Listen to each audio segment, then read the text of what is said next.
Hello friends, गुरी web developer channel में आपका स्वागत है। आज हम इस वीडियो में वर्डप्रेस के बेसिक कंसेप्ट को क्लियर करने वाले हैं। किस प्रकार अपने वर्डप्रेस को लॉगिन करते हैं, किस प्रकार डैशबोर्ड में बाय डिफॉल्ट जो अपने को ऑप्शन मिलते हैं, किस ऑप्शन का क्या यूज होता है, इस वीडियो में अपने देखने वाले हैं। तो चलिए शुरू करते हैं। पिछली वीडियो में अपने ने वर्डप्रेस को इंस्टॉलेशन किया था। तो इंस्टॉलेशन होने के बाद ये बाय डिफॉल्ट अपने को एक टेम्पलेट दिया गया है। इसमें बाय डिफॉल्ट 2025 थीम इंस्टॉल कर रखी है और ये इसका एक फुटर अपने को दिख रहा है जो कि बिल्कुल सिंपल है। और यहाँ इसका हेडर है और ये इसके अंदर एक ब्लॉग पेज बना के इन्होंने दिया हुआ है और कुछ नहीं, एक ब्लैंक टेम्पलेट है। अब अपने इसको लॉगिन करते हैं। लॉगिन करने के लिए यहाँ लिखना होगा wp-admin और एंटर दबा देना। आपके सामने लॉगिन पेज आएगा। इस लॉगिन पेज में जो अपनों ने इंस्टॉलेशन के समय लॉगिन डिटेल्स भरी थी, उस लॉगिन डिटेल से अपने इसमें लॉगिन कर लेंगे। तो मैं यहाँ डिटेल्स फिल कर लेता हूँ। यहाँ डैशबोर्ड अपना आ चुका है। इस डैशबोर्ड में लेफ्ट साइड में इसमें काफी सारे मेन्यूज मिल रहे हैं। इस मेन्यू के अंदर सब मेन्यूज भी हैं और ये जो फ्रंट जो स्क्रीन दिख रही है, ये एक डैशबोर्ड है और ऊपर एक अपने को बार दिख रही है। इसे लॉगिन बार भी बोल सकते हैं अपने। और इस साइड राइट साइड अपने को यहाँ यूजर का नेम और प्रोफाइल एडिट करने का और लॉग आउट करने का ऑप्शन मिल रहा है। यहाँ आपने कोई भी पोस्ट नया क्रिएट करना है या फाइल नई पेज या यूजर क्रिएट करना है तो यहाँ एक न्यू का ऑप्शन मिल रहा है। ये ऑप्शन बाय डिफॉल्ट अपने को यहाँ मिल रहा है और यहाँ इनके अंदर भी ये ऑप्शन मिलेगा। यहाँ देखो वेबसाइट अपने जिस नाम से बना रहे हैं वो नाम अपने को यहाँ देखने को मिलेगा। जैसे इस पे होवर करता हूँ तो विजिट साइट का यहाँ ऑप्शन मिलेगा। इस पर क्लिक करके मैं जैसे न्यू टैब पे क्लिक करूंगा तो ये एक साइट मैं ओपन कर सकता हूँ जो मेरी साइट ये चल रही है। तो अगर आप एडमिन साइट से और अगर आपको साइट ओपन करनी है तो यहाँ जाओ, इस पे क्लिक करोगे तो वो साइट ओपन कर देगा। अब यहाँ से अगर आपको वापस डैशबोर्ड पे जाना है तो इस पे होवर करो, यहाँ डैशबोर्ड का ऑप्शन आएगा, इस पे क्लिक कर दो। अब इसके बाद ऑप्शन आता है होम का। होम ये ओपन है, बाय डिफॉल्ट डैशबोर्ड को ही होम बोला जाता है। होम ओपन है। इसके बाद अपने पास ऑप्शन आता है अपडेट का। इस ऑप्शन पे जैसे ही क्लिक करोगे तो आपके सामने ये पेज आएगा। इस पेज में आपको वो चीज दिखाई जाएगी जो आपकी अपडेट करने के लिए पेंडिंग है। जैसे कि कोई प्लगइन जिसका अपडेट आ चुका है वो आपका पेंडिंग है, या थीम आप यूज कर रहे हो उसका लेटेस्ट वर्जन आ चुका है और वो आपने अपडेट नहीं किया तो वो भी यहाँ दिखेगा, अपडेट कर पाओगे। अगर वर्डप्रेस का खुद का कोर वर्जन, जैसे अभी का जो वर्जन है 6.7.1 है, मान लो कि 6.72 अपडेट वर्जन आ जाता है तो वो आप यहाँ से अपडेट कर पाओगे।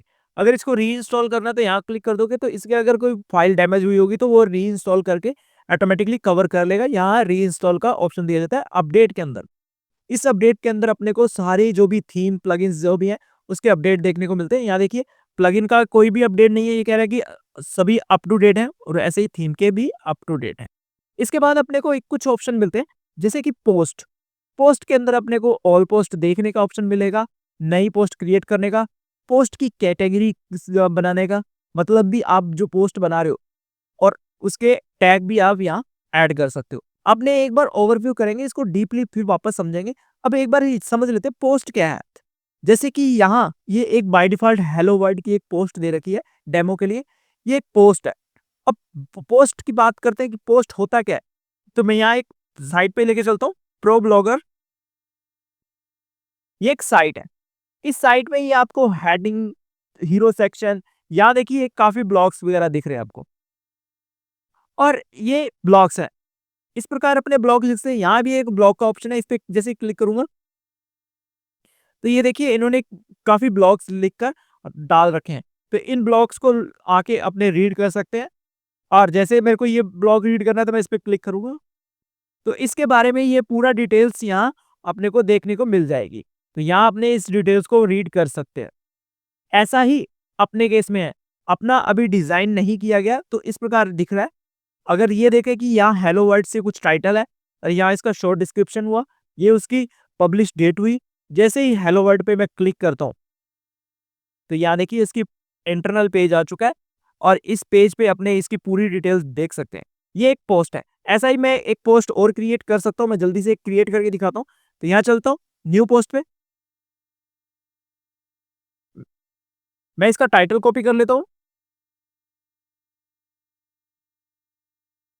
मैं यहाँ टाइटल पेस्ट कर देता हूँ।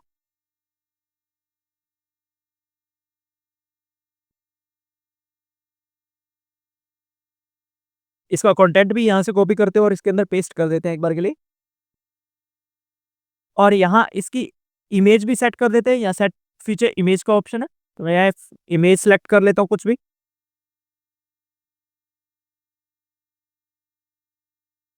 जैसे कि ये वर्डप्रेस वाली इमेज सेलेक्ट कर लेते हैं और इसे पब्लिश कर देता हूँ मैं। अब अगर मैं होम पेज पे यहाँ क्लिक करता हूँ, तो यहाँ देखिए एक पोस्ट आ चुकी है जो मैंने अभी किया हुआ है। ये देखिए, इस प्रकार अपने कोई भी पोस्ट कर सकते हैं, इसको अपने एडिट करेंगे अच्छे से अच्छे, ये पोस्ट होता है। अब इसमें साइट में देखिए काफ़ी पेज बने हुए हैं। यहाँ आपको ऊपर पेज दिख रहे होंगे, ब्लॉग का पेज है, पॉडकास्ट का है, ई-बुक का है, रिसोर्सेज का है, जॉब का, कोर्सेज, इवेंट्स और home page, about, login, log out, ऐसे बहुत सारे पेज होते हैं।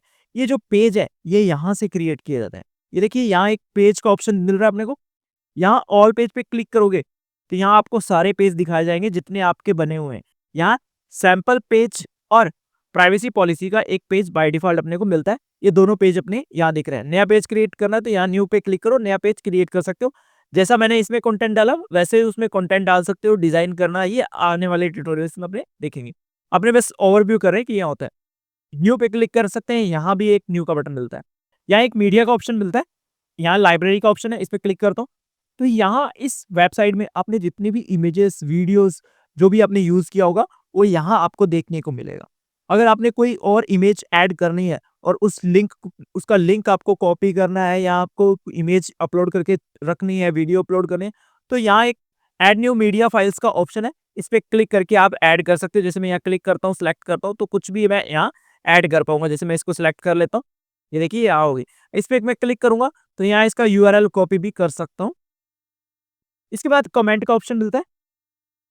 यहाँ देखिए ये जो कमेंट है, ये अपने इस पोस्ट पर जो अपने यहाँ पोस्ट बना रखा है, इस पोस्ट पे अपने कमेंट कर सकते हैं कि आपको इस पोस्ट के बारे में कुछ लिखना है, अच्छा कमेंट देना है, तो वो आप यहाँ दे सकते हो। जैसे कि मैं यहाँ लिख देता हूँ,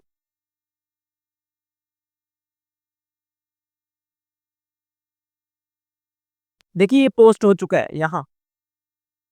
और अब चलते हैं यहाँ, तो यहाँ मैं रिफ्रेश करता हूँ तो यहाँ भी अपना एक कमेंट यहाँ अभी ऐड हो चुका है कि एडमिन ने ये पोस्ट किया है, नाइस।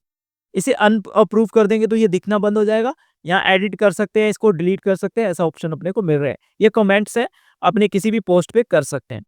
फिर यहाँ अपीयरेंस का ऑप्शन मिलता है। अपीयरेंस में थीम का ऑप्शन है। थीम क्या होता है? जो अपनी साइट का लुक एंड फील है। यहाँ जो लुक दिख रही है, इसमें जो ये लुक आ रहा है, ये 2025 नाम से एक थीम है, वो थीम से आ रहा है। ऐसा ही और भी थीम, जैसे इन्होंने भी कोई थीम यूज किया होगा, ये जो लुक आ रहा है वो थीम से आ रहा है। तो अपने यहाँ से थीम सेलेक्ट कर सकते हैं। मैं यहाँ थीम पे क्लिक करता हूँ तो यहाँ देखिए 2025 सिलेक्टेड है। अगर मैं 2024 सेलेक्ट करता हूँ तो मेरा लुक साइट का कितना चेंज होता है वो मैं आपको दिखा देता हूँ। मैं रिफ्रेश करता हूँ इस पेज को, तो यहाँ देखिए थोड़ा डिफरेंस, इसका जो इमेज है वो राउंड हुआ है। मैं 2020 अगर 3 यूज करता हूँ तो अभी देखते मैं रिफ्रेश करता हूँ तो यहाँ देखिए और चेंज हुआ है, इमेज बड़ी हो चुकी है। इसका देखिए फॉर्म बदल चुका है, फुटर बदल चुका है। इस प्रकार ये साइट का जो थीम है वो पूरा लेआउट ही चेंज कर देता है। अगर आपको नई थीम ऐड करनी है तो यहाँ न्यू ऐड थीम पे जाइए। यहाँ आपको बहुत सारी थीम देखने को मिलेगी, कोई भी आप यहाँ से थीम सेलेक्ट कर सकते हो, जैसा आपको चाहिए वैसा आप सेलेक्ट कर सकते हो। सेम टू सेम आपको स्ट्रक्चर नहीं मिलेगी, कुछ स्ट्रक्चर आपको डिजाइन करनी होती है, कुछ में आपको मिल जाती है। जैसे कि यहाँ एक थीम है एस्ट्रा की, ये वाली थीम, ये आपको सेम टू सेम इंस्टॉल करने के बाद आप इसको ऐसा बना सकते हो। एक यहाँ हेलो एलिमेंटर थीम है, ये एलिमेंटर के लिए बहुत यूज की जाती है। मैं आगे बताऊंगा एलिमेंटर का क्या यूज है, किस प्रकार। तो अभी आप देख सकते हो कि यहाँ मैं कोई भी एक थीम एक्टिवेट करके दिखा सकता हूँ। मैं एक इंस्टॉल कर लेता हूँ जल्दी से। अभी मैं रिफ्रेश करता हूँ तो यहाँ देखिए साइट पूरा लुक चेंज हो चुका है। मैं इसके होम पेज पे क्लिक करता हूँ तो यहाँ देखिए ये होम पेज आ चुका है और इसका जो स्ट्रक्चर है वो पूरा चेंज हो चुका है। अब यहाँ देखिए थीम एक्टिवेट करते ही कुछ ऑप्शन अपने और ऐड हो चुके हैं, कस्टमाइज का, मेन्यू का, ऐसे कुछ ऑप्शन ऐड हो चुके हैं। अब अपने इसको स्किप करते हैं। अब चलते हैं प्लगइन्स पे। प्लगइन पे यहाँ कौन कौन से प्लगइन आप इंस्टॉल कर सकते हो, प्लगइन्स क्या होते हैं, पहले इसके बारे में थोड़ी बात कर लेते हैं। प्लगइन्स एक छोटे छोटे सॉफ्टवेयर होते हैं जो आपकी फंक्शनैलिटी को बढ़ा देते हैं और उसे एडवांस लेवल पे ले जाते हैं। जैसे कि यहाँ एक स्पैम रोकने के लिए एक प्रोटेक्शन के रूप में यहाँ एक प्लगइन है, आप इसे एक्टिवेट कर सकते हो। ये आपकी साइट को सिक्योर करेगा। ये भी एक फीचर है जो आप एडवांस लेवल पे यूज़ कर सकते हो। ऐसा ही अगर आपको और ऐड करना है तो मैं यहाँ चलता हूँ ऐड न्यू प्लगइन्स पे। तो यहाँ देखिए काफ़ी आपको मिल रहे हैं। एक क्लासिक एडिटर नाम से मिल रहा है और क्लासिक विजेस, साइट की हेल्थ चेक करने के लिए गटनबर्ग, ऐसे बहुत सारे आपको मिलेंगे। अगर आपको लॉगिन पेज का चाहिए तो मैं यहाँ सर्च कर सकता हूँ लॉगिन पेज, मैं इतना सर्च करता हूँ। तो यहाँ देखिए कस्टम लॉगिन पेज, कस्टमाइज़र और login press, limit login attempt, ऐसे बहुत सारे आपको प्लगइन्स मिल जाएँगे जिसका आप यूज़ कर सकते हो। तो ये इनको सिर्फ इंस्टॉल करना है और यहाँ आप लेफ्ट साइड मेन्यू में इसका ऑप्शन ऐड हो जाएगा। इसको आप यूज़ कर सकते हो, इसकी कॉन्फ़िगरेशंस को चेंज कर सकते हो। इनको भी हमने आने वाले ट्यूटोरियल्स में देखेंगे। यहाँ एक यूज़र का ऑप्शन है। यहाँ अपने यूज़र देख सकते हैं कि अपनी वेबसाइट में कितने यूज़र बना रखे हैं। यूज़र भी अलग-अलग प्रकार के हैं। जैसे एक यूज़र बाय डिफ़ॉल्ट उन्होंने बना रखा है जो कि बनता है जब साइट बनाते हैं, तो ये एडमिनिस्ट्रेटर रूल से है। ऐसे और भी रूल है, सब्सक्राइबर हुआ, कंट्रीब्यूटर हुआ और इसके अलावा आपने बात करते हैं कि कोई ऑथर हुआ और एडिटर हुआ, ऐसे बहुत सारे अपने रूल्स बना सकते हैं। बाय डिफ़ॉल्ट अपने को कुछ रूल्स अपने को मिलते हैं और नया आपको एक और एडमिनिस्ट्रेटर बनाना है तो आप यहाँ न्यू यूज़र पे क्लिक करोगे, तो यहाँ से आप बना पाओगे। यहाँ प्रोफ़ाइल पे क्लिक करोगे तो आप इसकी प्रोफ़ाइल देख पाओगे। यही प्रोफ़ाइल का ऑप्शन आपको यहाँ इस साइड राइट साइड भी यहाँ देखने को मिल रहा है। फिर इसके बाद टूल्स का ऑप्शन मिल रहा है। टूल्स में इस वर्डप्रेस के कुछ एडवांस फीचर्स हैं और सेटिंग्स में इसकी कुछ कस्टमाइज़ सेटिंग्स कर सकते हैं। इनको अपने स्टेप बाय स्टेप जब इनकी ज़रूरत पड़ेगी तब अपने इनको यूज़ करेंगे, क्योंकि अगर मैं इसको अभी से एक्सप्लेन कर दूँगा तो आपको कुछ भी समझ आने वाला नहीं है। आज के लिए गाइज़ इतना ही, मिलते हैं नेक्स्ट ट्यूटोरियल्स में। Bye bye.